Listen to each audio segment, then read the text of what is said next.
Jodo, the difference between jiriki, self-power, and tariki, other power. Excellent. Okay, so let's go to page 22. Okay. Is it Excellent. okay like this? Yes, that's okay. So according to my notes, the passage that I chose here from among the books to explain this is Amida Dharma. So in Amida Dharma, actually, there is a fascicle there on page 22 of the English version. So let's go there.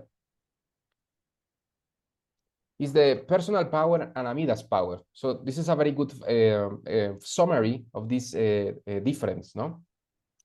There are many ways to classify Shakyamuni Buddha's teaching in the Mahayana, but the way that we divide it in Jodo Shinshu is between jiriki and tariki. Yes, the jiriki schools are also called the path of the sages, of the sagely path, because it relies on the practitioner's self-power. Yes, although to be fair, they also have some help. All Buddhist paths rely on at some point on the power of the Buddhas. However, in the jiriki path, the self-purification practices, the accumulation of personal merits, and dedication of personal merits towards attaining of Buddhahood is emphasized. Yes, so jiriki are this group of schools. Okay, and the path and the other classification or the category would be the path of reliance on the power of Amida Buddha, Tariki. Yes. So jiriki means self-power, ji-riki. And ta means other, riki power, so it will be the other power. In this case, is the power of Amida Buddha. Okay, so these are the two, basically two ways, two categories. Yes, the first category is self-power, and the second category is the power of Amida Buddha. Joshua Sensei says here in verse 2, the path of personal power is also called the difficult path because it refers to following the Buddhist practices and attaining enlightenment through one's own efforts. It is a path which often includes retiring from the world. In other words, becoming a monk or a nun or a monastic. Yes. In the jiriki self-power, you have to abandon wife, children, family affairs, and dedicate all your life towards the attainment of enlightenment. Yes. The path of reliance on the power of Amida Buddha is the path of faith. It's also called the easy path. Okay, so this is a distinction that Bodhisattva Nagarjuna made.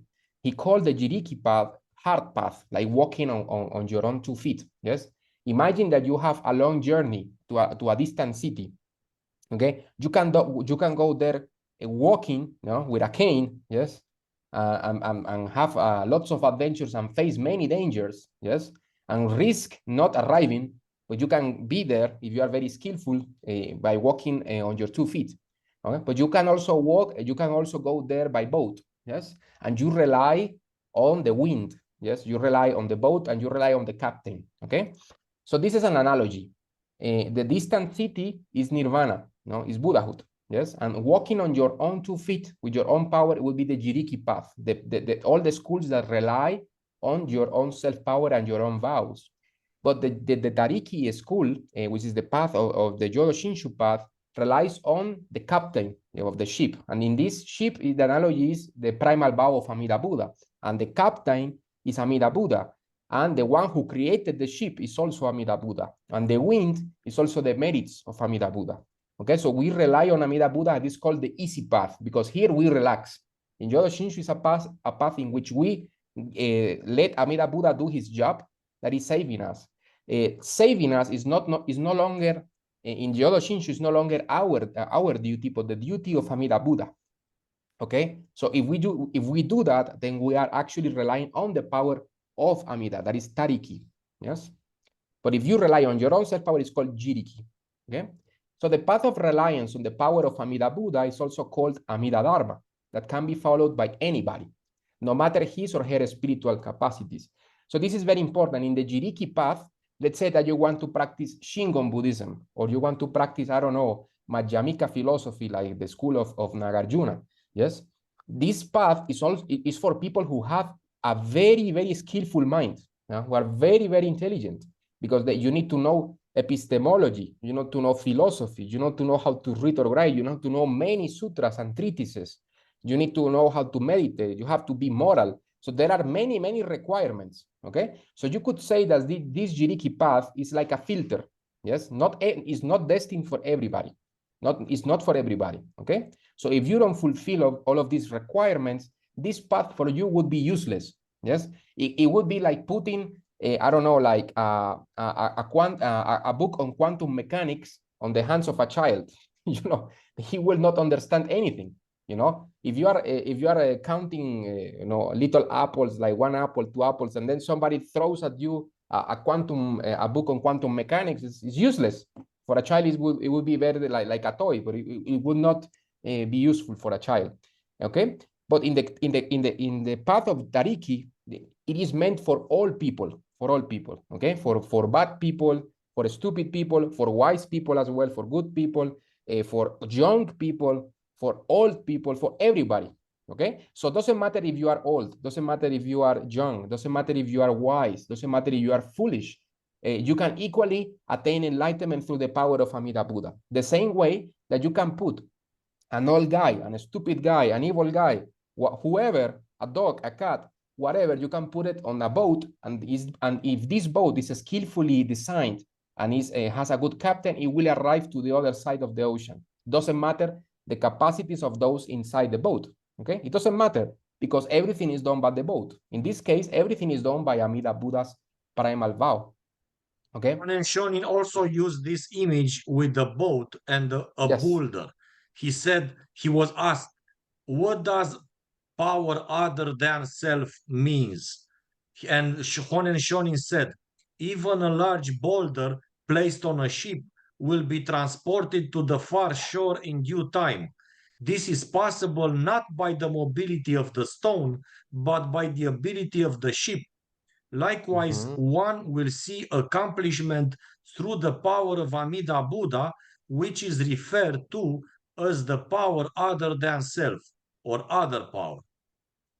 Yes, indeed, Sensei. And Honen Shonin said that, I think in a similar passage, he says that when in Japan there were like floods, there were many people who were unable to cross the rivers, you know, old people and all of that. And he said even unenlightened sentient beings, even wretched sentient beings like ourselves, have enough skill to build these ferries and these boats to cross people. It is natural that Buddhas also have these methods as well. Yes. So it's natural that Amida Buddha also has this method, not to cross through a mundane or physical river, but through the river of birth and death.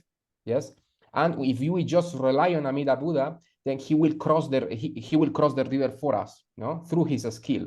And another passage, I think by another Mahayana master, I don't remember the name now, is that even a little grain of sand can fall to the bottom of the lake.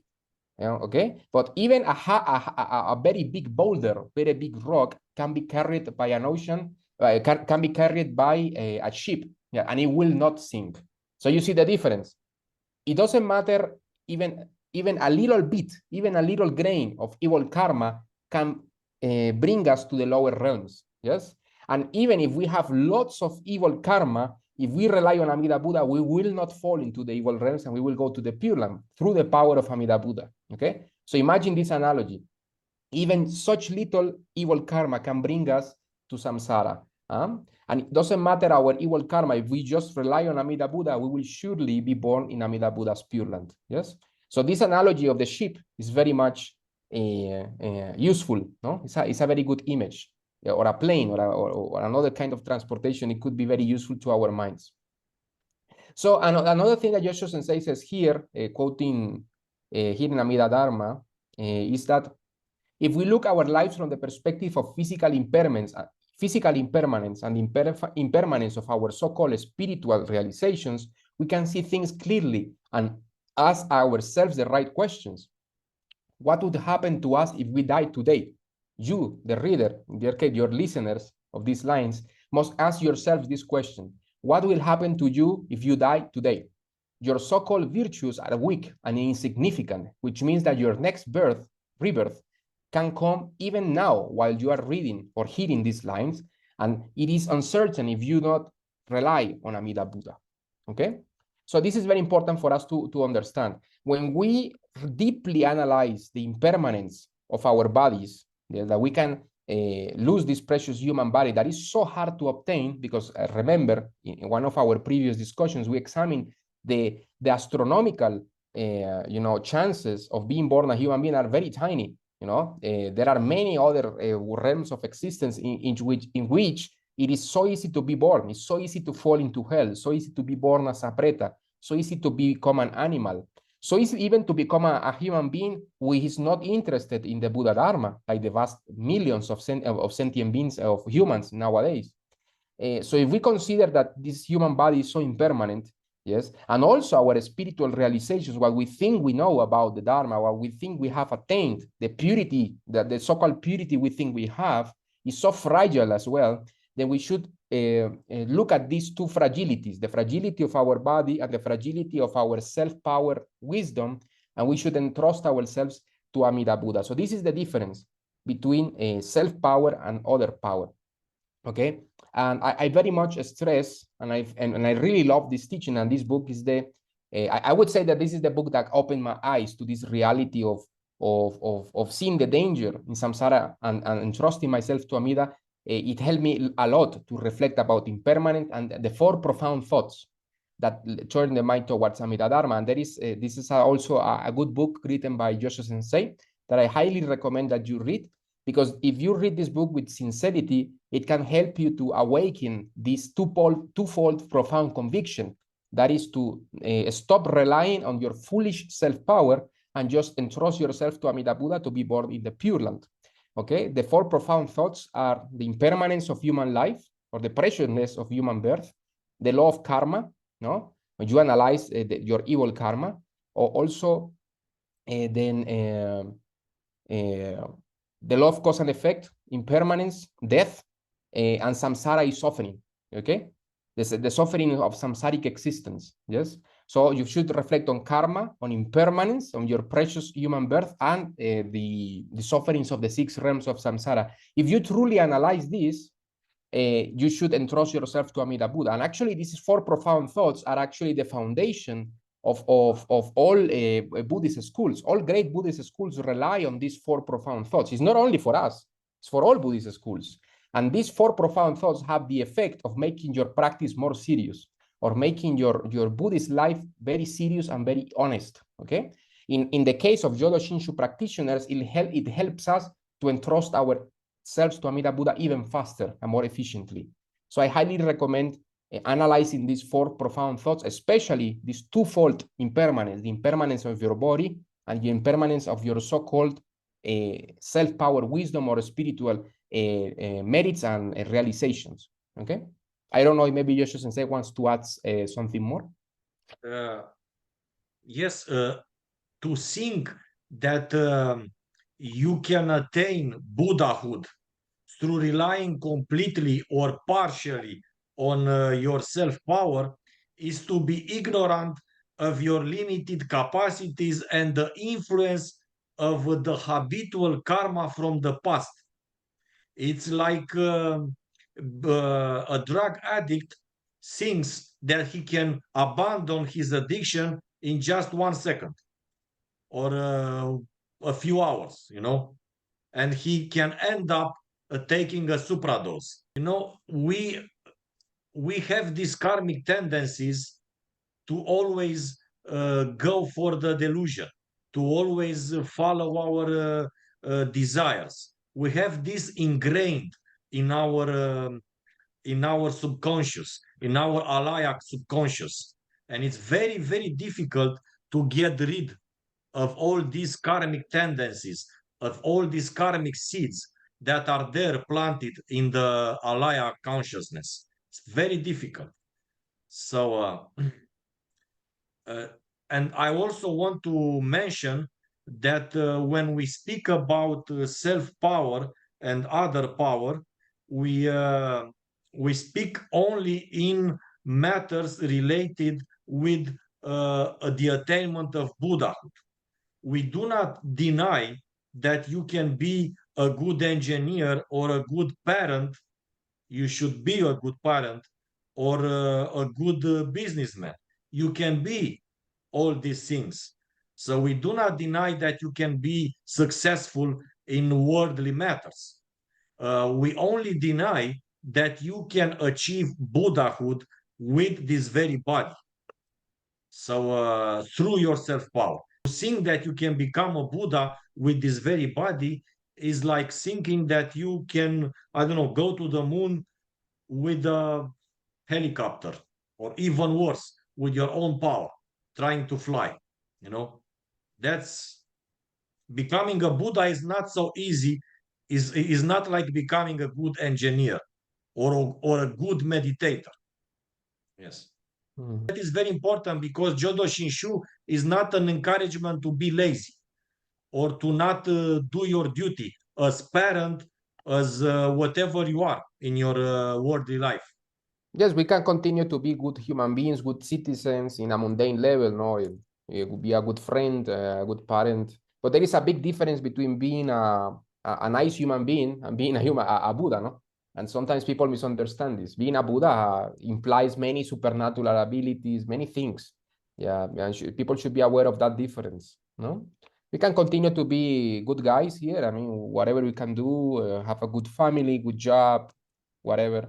But this is different than becoming a Buddha. This is what. Yes, even one moment of anger can destroy years of accumulation through self-power practices. Just one moment of anger or one moment of lust can destroy lots of good karma. So this is why Kosho Sensei said previously, and we say in Amidaji and in Jodo Shinshu, that we have to meditate and contemplate the impermanence of our so-called spiritual capacities and so-called spiritual achievements. Everything is impermanent, especially what we think we gained in spiritual matters. We can always fall down after we went up a little. Mm-hmm. Yes, I indeed. just And had a also, while we are still clinging to the idea of self, of the false self, to the idea of ego, as long as we don't have a complete understanding of the emptiness of all phenomena, very difficult to be very compassionate, always dedicated to others, and in the same time to be completely detached from any goal, from any expectation, and to realize the emptiness of all phenomena in the same time. It's very difficult. Mm. So that's why it's impossible to become a Buddha through self-power. Mm. I just had a quick question for Kosho, because we're talking about self-power and other power. What is the attraction to so many Pure Land Buddhists to the 19th vow? I can't remember which one, 19th or 20th, like the self-power. So why come into this tradition? I wonder if you, because I haven't met a lot of Pure Land Buddhists. Do you know why so many people are attracted to the 19th and 20th instead of the 18th vow? Yes, actually, I can tell you this from experience because I used to be a 19th practitioner myself of the Chinese Pure Land School. I actually collaborated with this girl.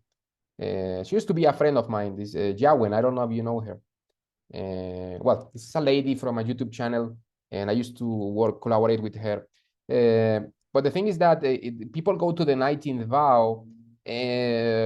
I think it's because of our own mental inclinations towards, you know, I mean, it's very difficult to abandon this self-power mentality, you know?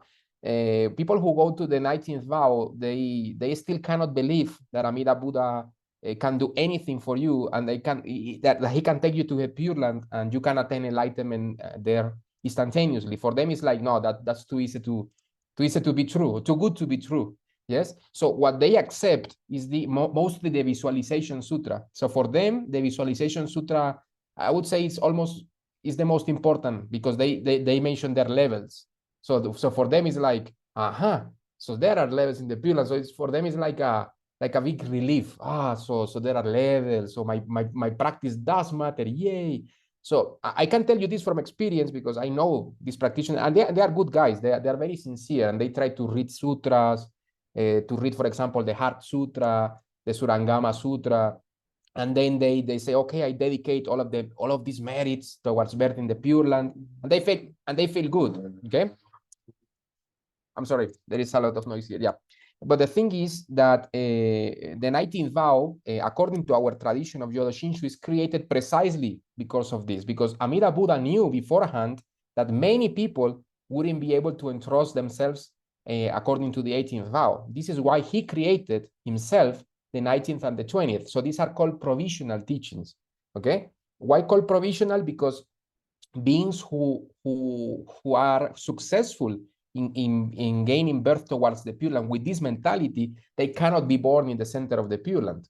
Yes, and this is natural. Why? It's because they still cling to their practices. For them, the Pure Land is not a place for enlightenment. It's like a big university. Yes, for them, they see the Pure Land like an Alanda, you know, like a university where you go and you become a good Buddhist, and after long periods of practice, you finally attain enlightenment. Okay, this is the way they see it. Okay, but this is, according to the Jodo Shinshu, is a provisional teaching, and it's good that this teaching exists, because if the 19th vow didn't exist, then many people will be turned off by Pure Land Buddhism.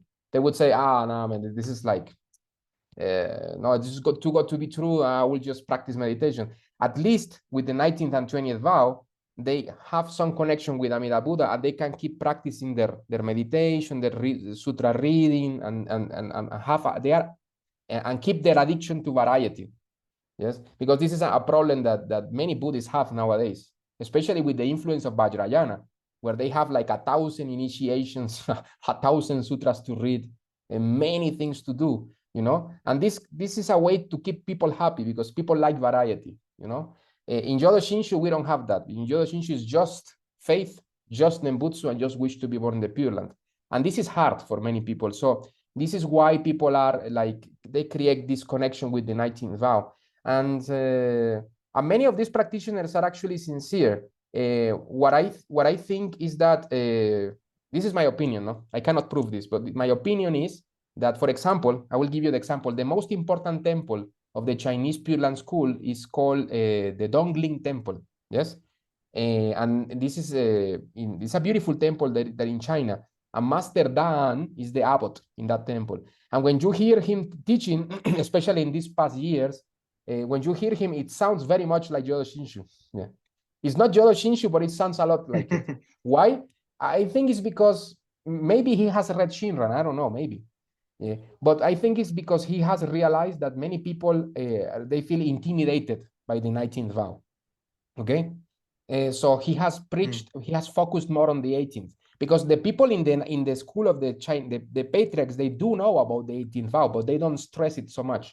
Yes, but nowadays, since Master Dan and the abbot of these great Chinese temples, they see that people are way too lazy. They say, you know what, just focus on the Nembutsu, don't bother about the 19th vow. I think that the 18th vow, as Shinran said, is the teaching for our day and age. It's as simple as that. People in the future, I think people won't. Okay, this is my personal opinion. I think that in the future, people won't have even the capacity to concentrate for longer than 1 minute. Yes, due to all the internet craziness. I do think this.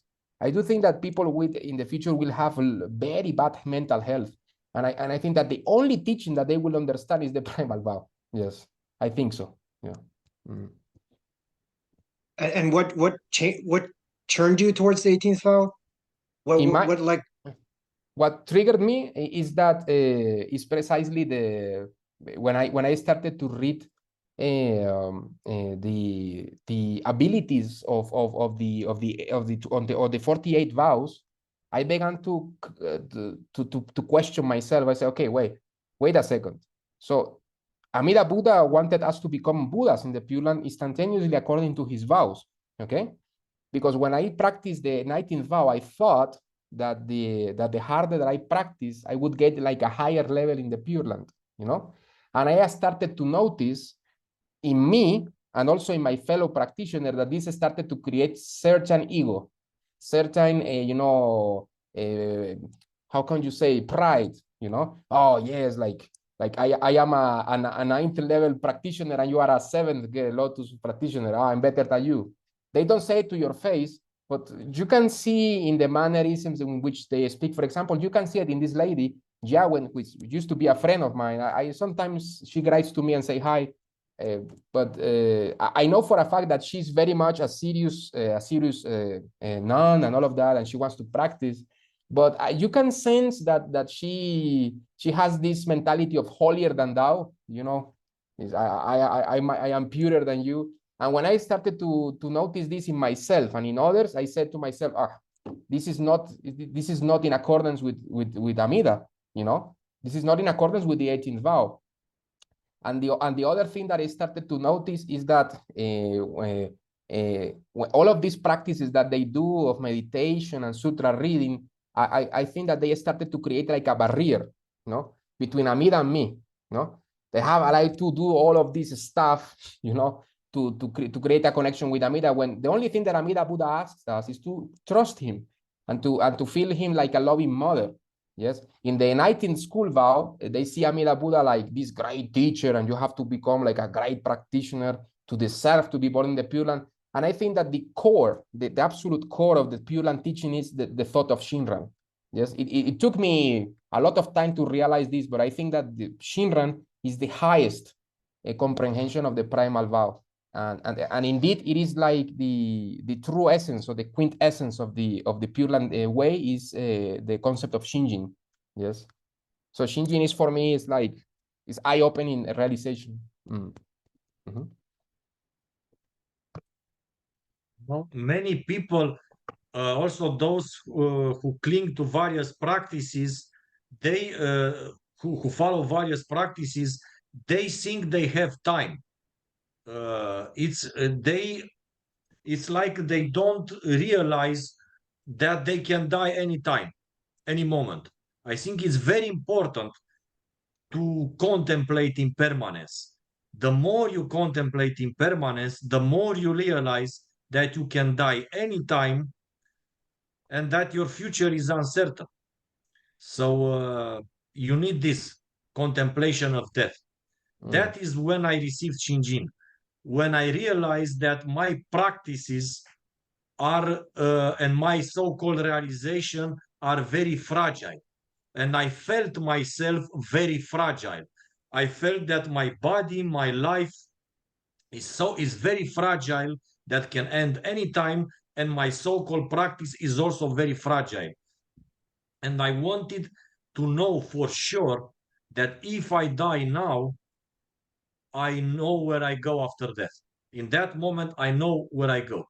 And I don't come back again in samsara, who knows, in the lower realms and so on. So I want everything to end. I want samsara to end for me, you know, to be no more rebirth, no more suffering for me. I want this very much. And when I hear, oh, that I have to do this and that, I have to be, I don't know, virtuous, and that would make me abandon the path, because the realization of my lack of any spiritual capacity is so strong that this is the only path that can be available for me, you know. Without the primal vow, I would not be able to be a Buddhist. And when I hear about this idea of levels, that would be very discouraging for me. You know, I never liked examinations. I never liked grades, notes in school. I was a good student, but I didn't like grades.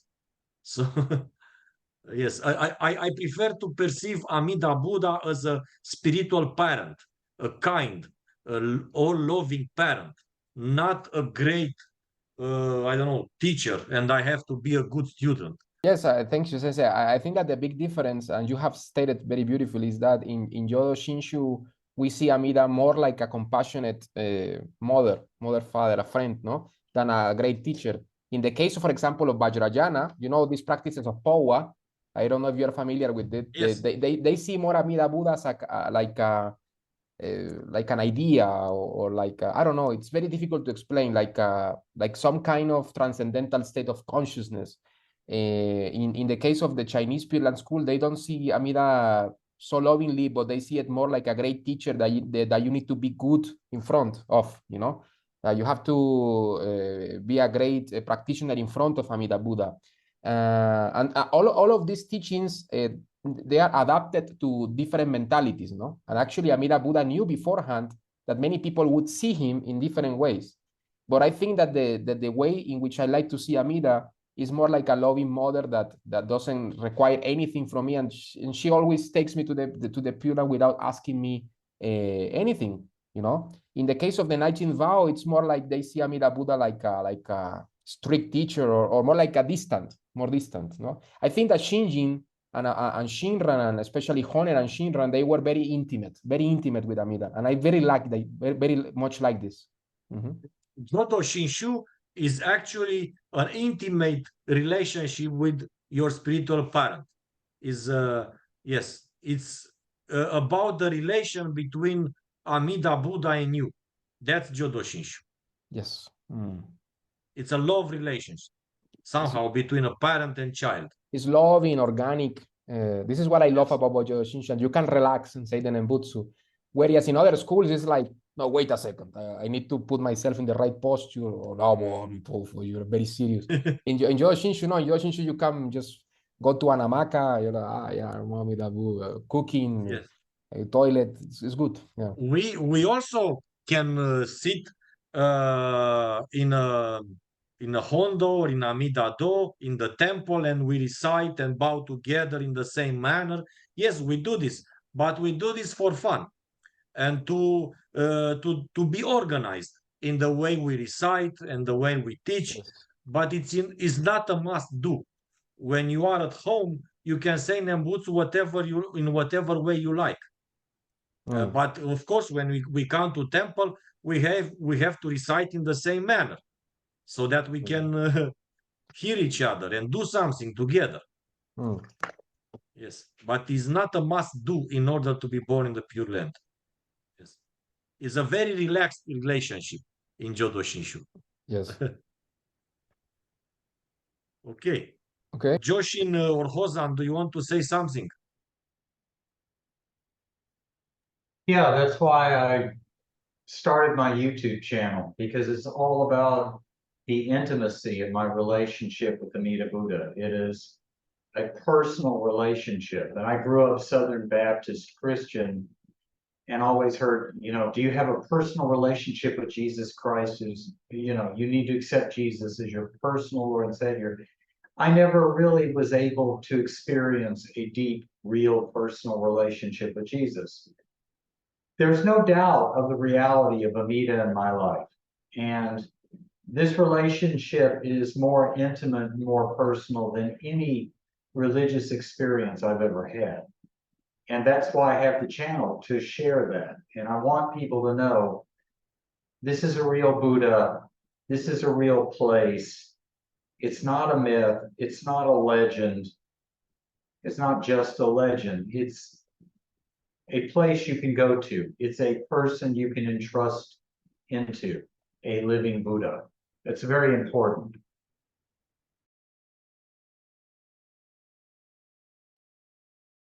Yes. Okay, guys. Hozan, you wanted to say something? Yes, I did. It's just so amazing. I can never speak enough on how much Amida's changed my life, and I just can never say enough words. Once you receive Shinjin, it's once I knew, it was I had it's always you say, Sensei. It's you have a burden lifted off your shoulders. And before I encountered Amida, I always had in the back of my mind a fear about death, and now that I have Amida in my life, that death just went away, and that was one of the most hardest things to get out of my mind. And once I found Amida, it was that fear of death went away completely. No more Amida Butsu. Amida Butsu. Yes, death is like coming home now. Yes.